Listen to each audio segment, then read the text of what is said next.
We moved to Tennessee from New Jersey because we wanted to provide a better life for our child.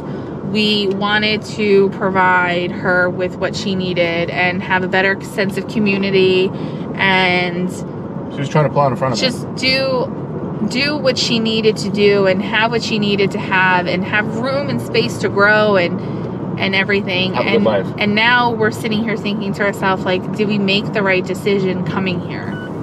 And that's hard. I don't want to be on the people's fault. Hi everyone, welcome back to the vlogs. Barry and I are on our way to go run some errands today, grab something to eat. Kendall is in her second day of preschool, so we're just kind of staying locally in case she needs anything from us. And yeah, it's not a great day. So one of the reasons that we're staying locally is because when it comes to Kendall, if you have watched some of our other videos, you'll know that Kendall has some, we'll call she has HIE, quote unquote special needs. H. She has what's called hypoxia ischemic encephalopathy.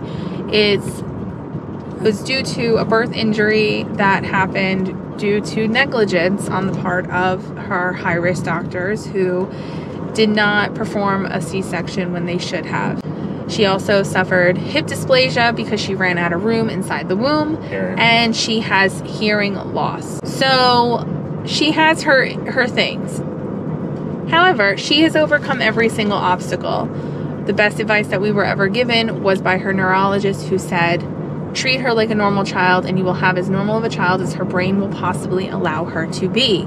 So we never treated her any differently than we would a child without any kind of disability, nor would we ever treat her any differently. However, throughout the year and a half, we have had lots of issues with school in general for her, having the ability to what they call meet her needs, which is very frustrating for Barry and I because she really doesn't have any special needs that need to be met other than she has to communicate a little differently because she is not nonverbal, but she's still learning to speak, but she communicates through sign language. I'm saying she makes new sounds. Actually, the other day she was making a new sound we never heard her do before. So right. She's learning. She's incredibly smart. But I hate the fact that people want to treat her differently. And so I took the time, we found a new private school, and I spent probably like an hour and a half talking to the director there about Kendall. Before she was accepted. Before she was even accepted in, because I wanted to make sure that we weren't going to have an issue like we had at previous schools with her, and we decided... I don't mean to cut you off, but it's funny how we sit down and we talk to them what the situation is, and they say, yeah, we could do this, we could do that, and then all of a sudden it's a problem. So you know what, shame on all of you. So Kendall, we went there today to drop her off, and we were talking to the director about possibly having her go for a third day rather than just the two. Oh no, we're full. And all of a sudden she tells me they're full, which whatever, that's fine. And then she tells us that, well, we're trying to see how Kendall does for the first month to see if it's even something that we can keep doing for her. Basically saying that if they don't feel like they can accommodate her needs, which again, she has no needs, which is speech. And her teacher does sign language. Yeah. So other than that, there's no needs that need to be met for Kendall other than treating her like a normal, I don't even know what the word is, but just treat her like a regular child. She's just delayed with that.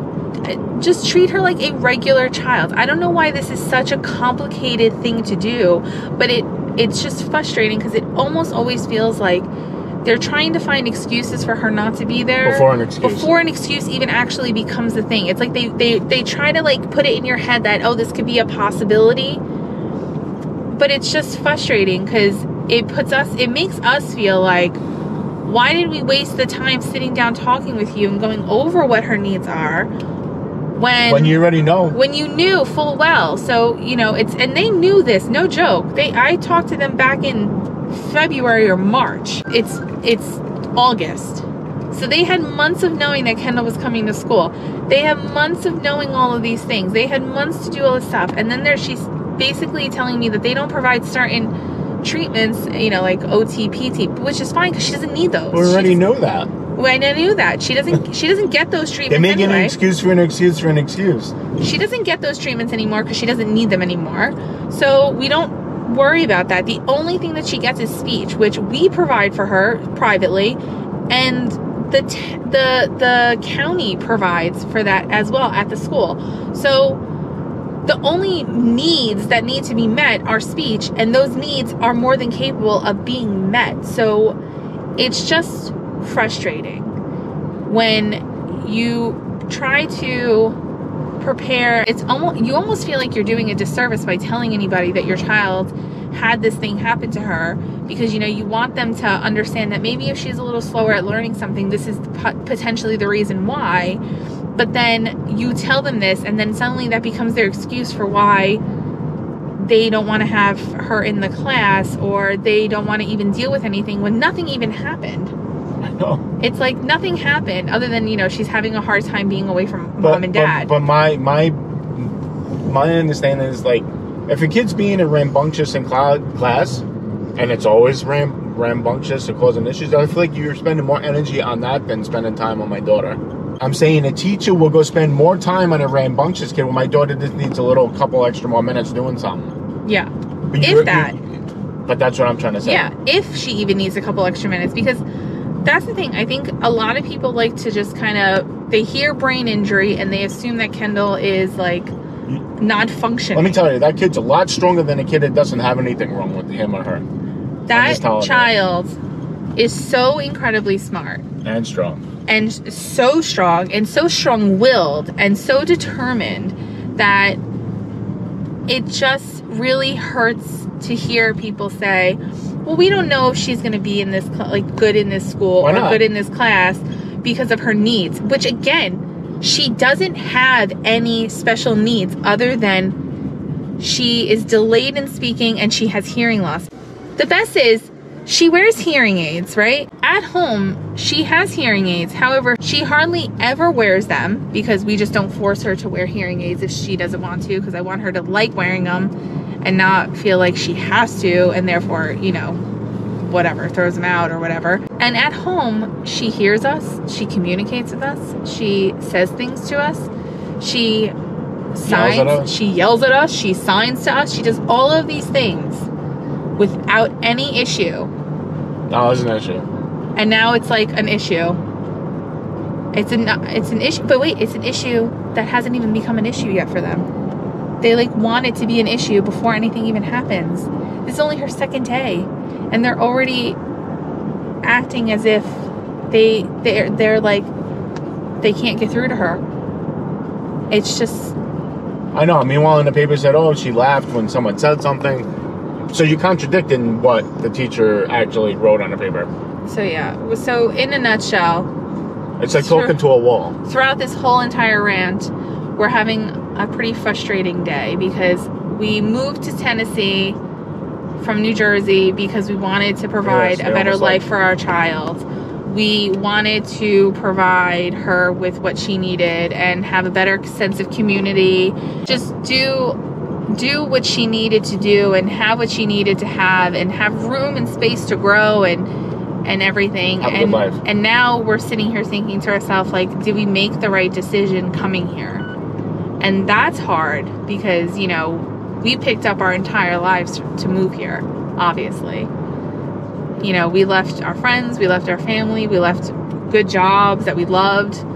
We left it all to come here to do that.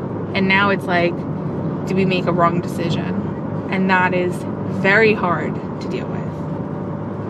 Am I wrong? Very hard to deal with. You know, it's just like any parent will say, like, your kid's great. But it's always like a teacher's always looking for an excuse somehow. But the first school we sent her to did the same nightmare. Did the same spiel with us, saying, yeah, we could accommodate her. And then it's funny how it reversed. They said we couldn't accommodate her. We shouldn't have accepted her. They told us we can accommodate her. Then we found out by our own means that they in fact could not accommodate her in any way, shape, or form. Neglecting children. And then ended up just neglecting her altogether, which then led to behavioral issues that had to be corrected. And that took some time, and her having trust issues and fear and trust issues. And she still has fear going to the school because she probably thinks it's the same school and she's adjusting to it. Right. So now we're dealing with her learning to trust again school and being in a caregiver's hands. So that's difficult. And I don't know. Very frustrating. We're just really frustrated right now. We love Tennessee. We love where we live. We love the people that we have around us. We love our neighbors. We love our friends. We love, we love the city. We love everything. But, I think at the end of the day, we're going to have to really sit back and kind of say to ourselves, like, down the road, is this the right thing? Do we need to maybe consider down the road changing things or where we live or where we are? I mean, end of the day, the main priority is Kendall and just making sure she has what she needs and having access to proper education. I don't understand why it's so hard here to have good education and care for people here.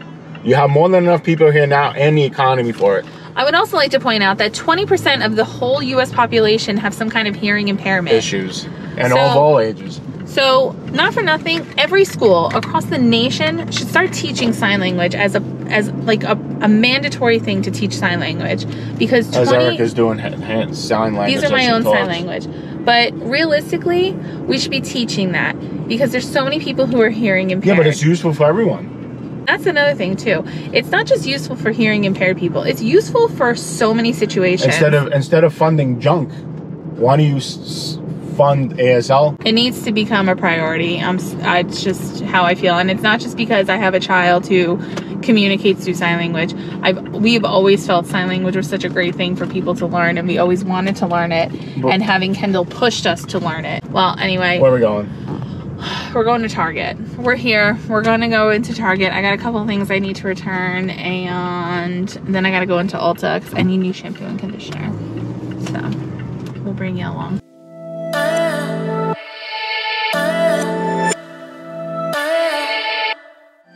How far away we parked? Because God forbid we park close to anything.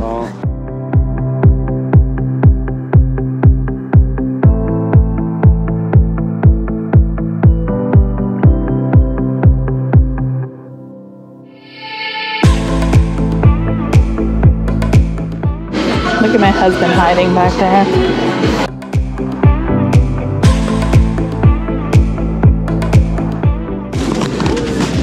Mary hates shopping. Bought my baby girl some stuff. This one's cute. It's big though. Is it 4T? 5. Oh. I mean, she'll be 5T by the time next summer rolls around. Which is this? $5? Yeah. $5.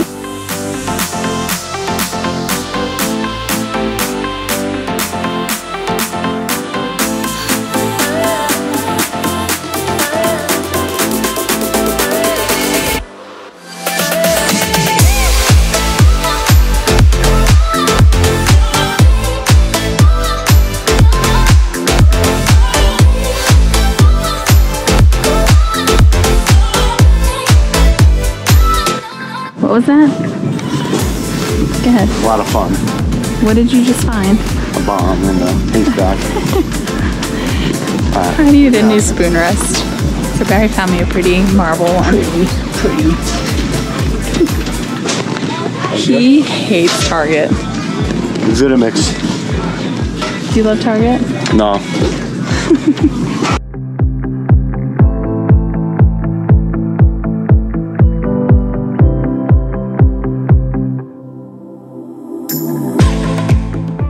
Alright, gotta get some things at Sam's, nothing crazy.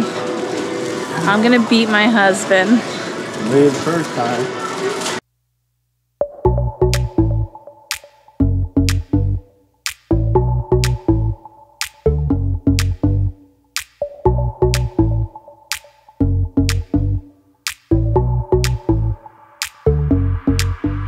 Did you find it?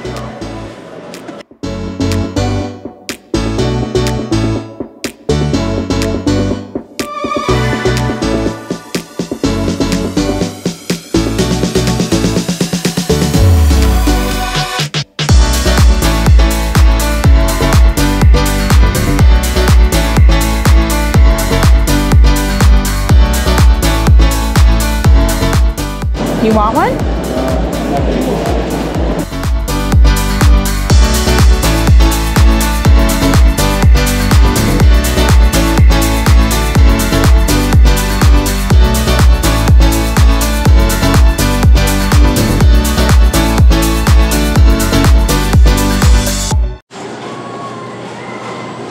This man hates shopping with a passion.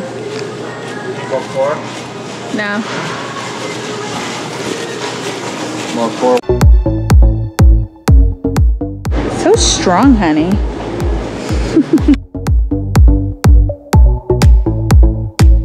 I love that we said we weren't going to be buying a lot and somehow we're managing to buy more than we were planning on buying. Sam's Club is the devil for us.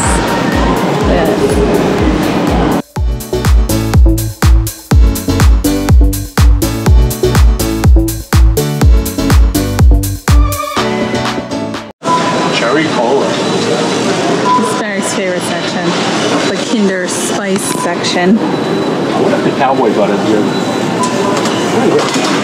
What is that? Oh, the wine? I'm gonna try this one. Oh, Okay. look, hickory brown sugar. That may be good for the ribs. This is like the Christmas section. You can make this a stocking instead of candy. Why is it so empty? It's not. Hold on, you're gonna.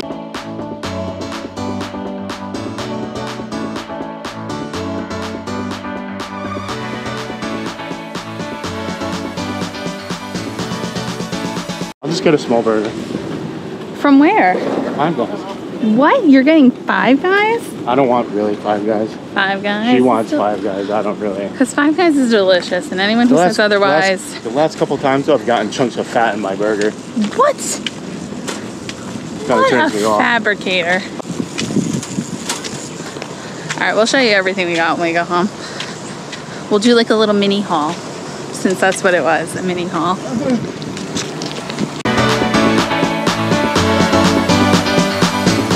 There, ma'am. Don't stand there and you stand there.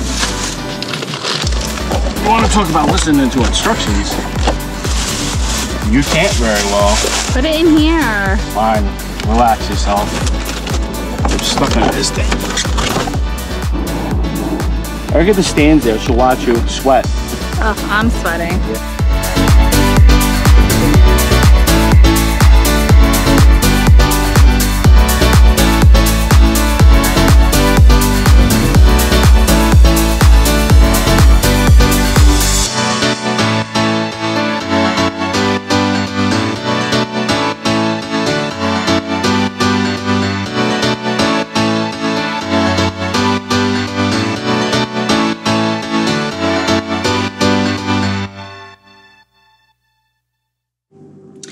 Back from Sam's. We didn't do a major haul. It was very small.